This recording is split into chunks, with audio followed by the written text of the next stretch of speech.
Hey everyone, welcome to ALB programming lesson. In the past couple of lessons, we learned to use Eclipse to create a project and write a little bit code, and learn some basic syntax and rules in Java programming language. But honestly, we can't do much when all we know is Hello World. Fortunately, we can still move forward a big step. Now the most accessible yet one of the most important things we can do is to analyze requirements. Remember, please analyze the requirement before writing a single line of code. At least try it. It saves you from a lot of future disputes. This is also the reason why I spare an entire lesson on this, even before teaching you the details in the programming language. Plus, if you can do this well, you can even ask another program for help without having any computer science knowledge. So what do you do with a document that states the requirements? There is no perfect answer for it. But me personally will pay attention to numbers, logic, and potential problem and risk. Computer program needs numbers to do calculations and make decisions with logics. Some information is clearly stated in the document, but others not. This leads us to explicit requirements and implicit requirements. Clients provide us with explicit requirements in the form of documents. Software engineers should be able to identify potential problems or risks, which clients obviously can't. But implicit requirements are gathered from experience and proper understanding of the application. Oftentimes, business users would say, thought that it is going to be delivered, it is an implicit requirement. Well, in the rest of the video, from this example, we will try to find out explicit requirements and as many implicit requirements as possible. Explicit requirements is the one that is clearly stated in the document. First one is to send email. The second requirement in the document is the recipients of the email, which are each and every student.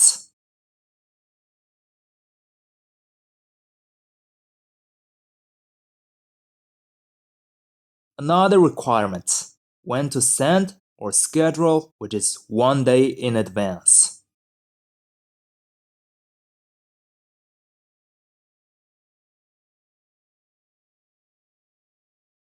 Finally, different students go to different classes on different days at different times. It has a lot of information to process. We'll try to dig out some specific points while analyzing the hidden requirements. Hidden requirements are referring to the implicit requirements. Let's see.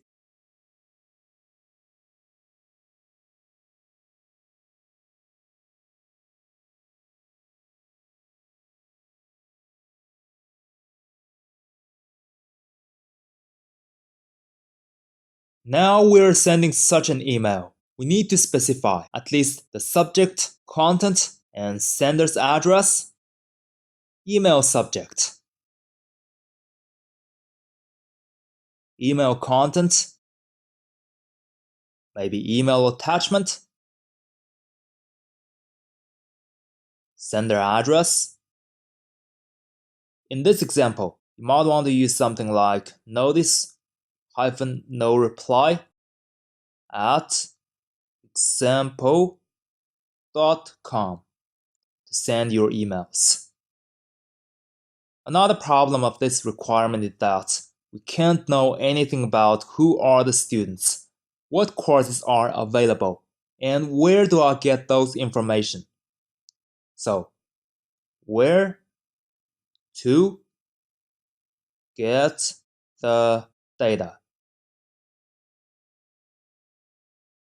First of all, we need the recipient's email address.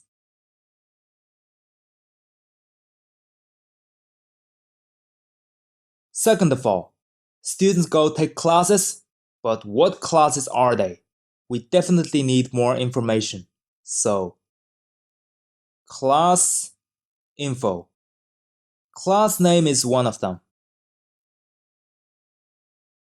Or which class the student takes. Is it math class? Or is it Java programming class? or database management class?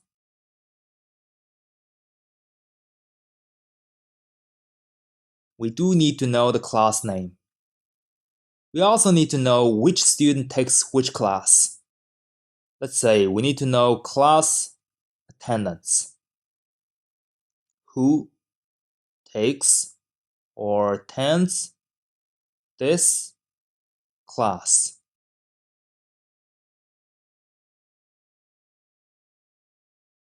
One of the requirements on this program is that different students go to different classes. Really confusing one, huh? We must make it clear. This makes me want to know class attendance and class name. Another half of the confusing requirement is on different days at different times. It leads to class schedule. Class schedule.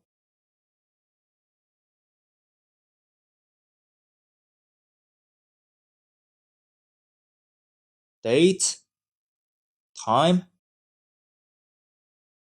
and frequency.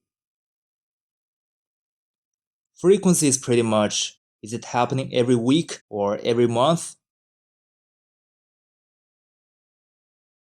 If the class is a weekly one, we need to know which day of the week. Every Monday or every Wednesday?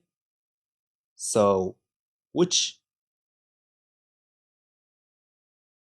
day of the week? Every Monday or every Wednesday? Now, what is missing? Where do students take classes? In which classroom? So, we also need to know classroom location.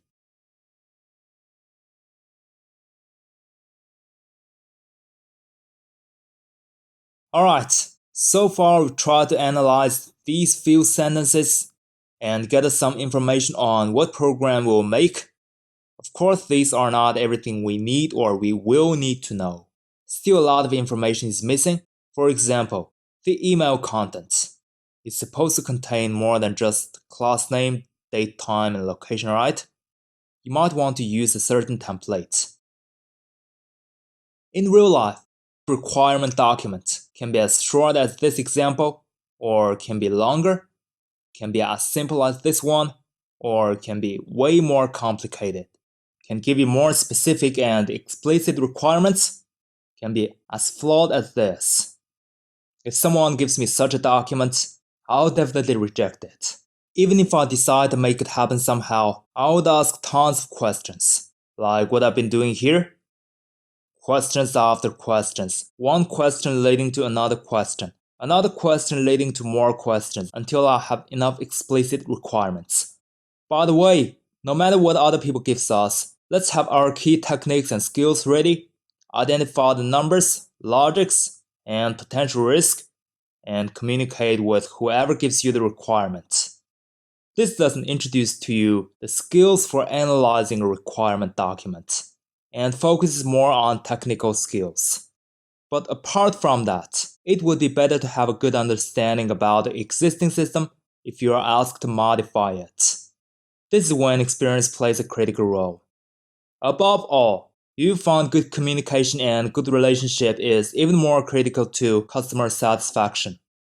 Hope it helps. Thanks for watching. As I promised in the second lesson, starting from the next lesson, we will build this automated program to send emails according to schedule. So, see you in the next video. Peace.